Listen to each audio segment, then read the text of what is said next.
Hi guys, Geekonomics here, and today I'm bringing you lesson 2 for the A2 specification for microeconomics, and today we're going to be looking at the budget line or budget curves as they're so called.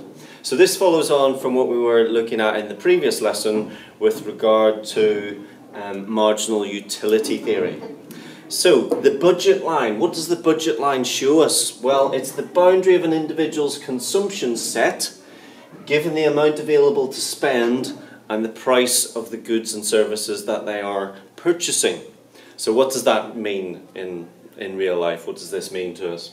Well, basically, ladies and gentlemen, when we're modelling this, we're modelling usually two goods, generally speaking, and we're considering how much of those two goods can be purchased given an individual's income.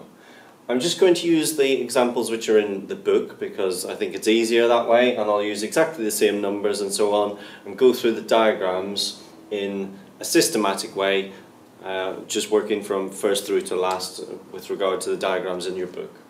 So, example in your book is this. Cola is available to purchase at 80 pence a can. Apples are available to purchase at 40 pence each, and the individual concerned has £2.40 to spend. So how does this relate? How do we then get our budget line, so called? Well, if you have £2.40 to spend and cola, a can of cola is 80 pence per can, could be Pepsi, could be Coca-Cola, whatever it may be. Well, obviously, 80 into £2.40 goes 3 times. So if this individual spent all of their money on cola, they could obviously afford to purchase 3 cans of cola. Apples, on the other hand, are cheaper. They are 40 pence per apple. If you have £2.40 to spend, and apples are 40 pence each, then obviously you could buy, with that allocated income, you could buy 6 apples. And so we put those points on the top and bottom of our budget line. So there's the 3 colas if we spend all our money on cola. There's the 6 apples if we spend all our money on apples. And by joining the 2 points together, we then get this thing called the budget line. The budget line, again, let's reiterate, what does it show us? It shows us the possible combinations, in this instance, of cola and apples that we can buy, given our income and given the relative price of Coca-Cola as well. So, for example, in this case, this individual may decide to buy 4 apples. That would obviously be 4 times 40 pence. So there's £1.60 of their £2.40 income gone. And then they could obviously afford to buy 1 can of cola at 80 pence. So that would obviously then bring us to the total income allocation for this particular person of £2.40. So here we have the allocation 1 and 4. So that's it, ladies and gentlemen. That's the very simplistic model of the budget line. And we use this budget line to show what happens to a person's ability to consume different combinations of goods, generally goods, when either the price of the goods change, the incomes change, or possibly it could be a combination of both. So, moving on then. The next thing to consider is, well, what would happen if this particular individual who has £2.40 to spend, what if they happen to find an additional £1.60 shoved down the sofa, for example? So then they would have the £2.40, which they originally had, and this newfound £1.60. They're rich, ladies and gentlemen, so now they have £4 to spend. Their total income is £4. The relative prices of the goods haven't changed. They're still 80 pence and 40 pence. And you can then work through the same premise to calculate and to plot where the new budget line will be. So you've got £4 to spend. How many times does 80 pence go into £4? Well, obviously it goes in 5 times. So you could consume 5 cans of cola, hence this point here.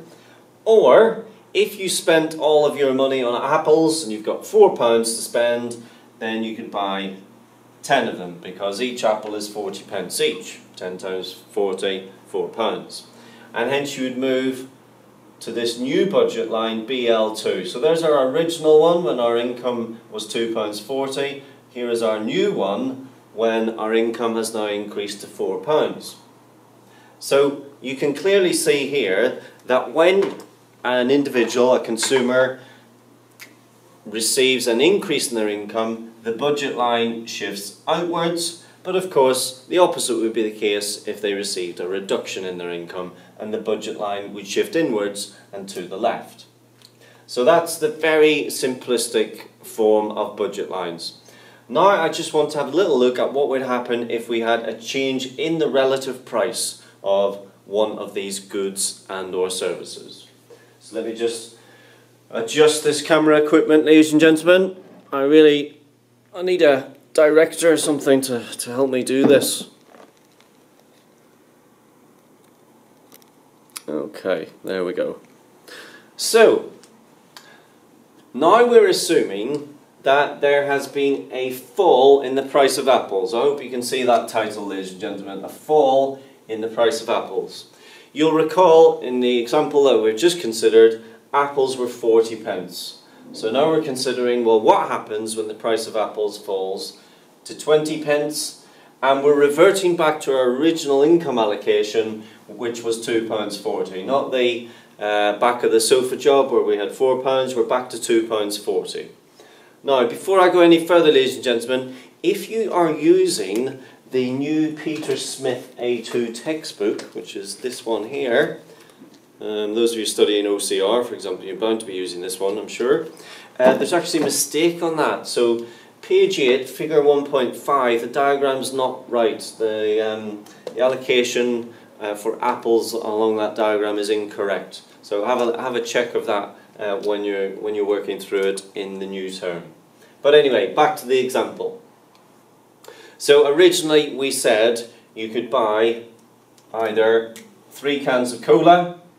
Remember, 3 times 80 was £2.40, that's your entire budget. Or you could buy 6 apples, 6 times 40, £2.40, that's all of your income. Now, if in this case the price of apples halves, then obviously you can buy twice as many. So instead of being able to buy 6, you could now buy 12.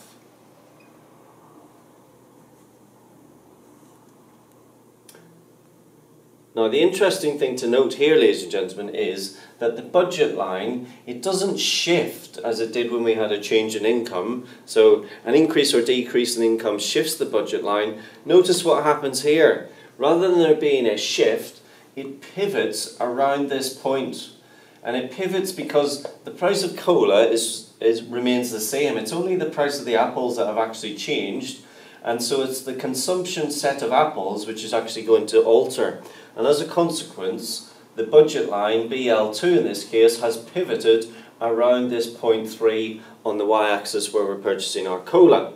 So we're still buying, or we're still able to buy 3 cans of cola, because remember the income hasn't changed, it's still £2.40, cola's still 80 pence, so we can only buy 3. But apples are now only 20 pence. So now, rather than being able to buy 6 apples for £2.40, now we can buy 12 apples for £2.40. And so we get this new budget line, BL2, where we have identified the points 3 and 2. So it's pivoting around this point and moving outwards as shown in the diagram. Now your book picks up on 2 very important things here, which you'll need to understand and to appreciate when we move on to the next section on indifference curve analysis. And that is the difference and the distinction between what is known as the income effect and what is known as the substitution effect. So let's take the income effect first of all.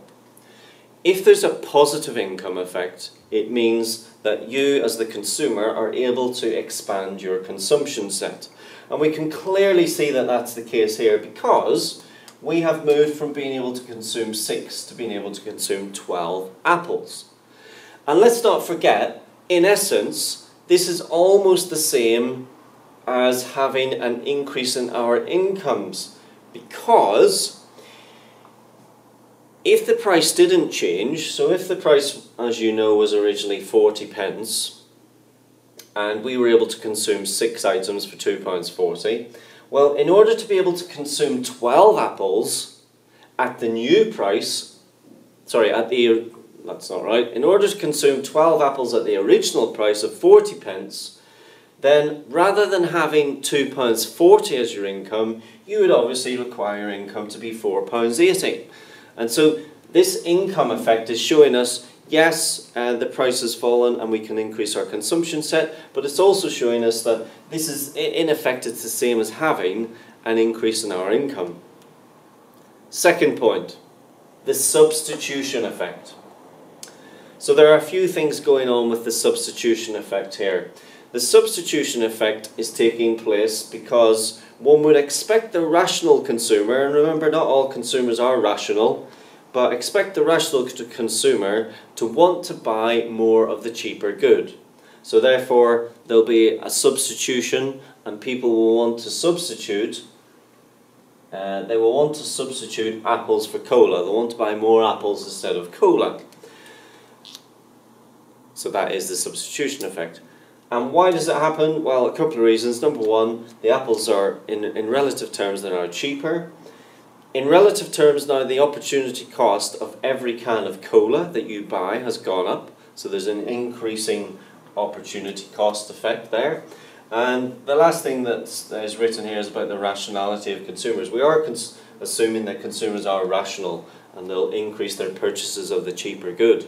Now, of course, you might not increase your consumption of apples. It might depend on your consumer preference. So again, this is theory, and it is only theory, so don't get too hung up on it and say that, you know, it's all black and white and this is exactly what will happen. So that, ladies and gentlemen, is budget lines. Nota bene for the mistake on page 8, figure 1.5. And I'll see you again next time with some indifference curve analysis.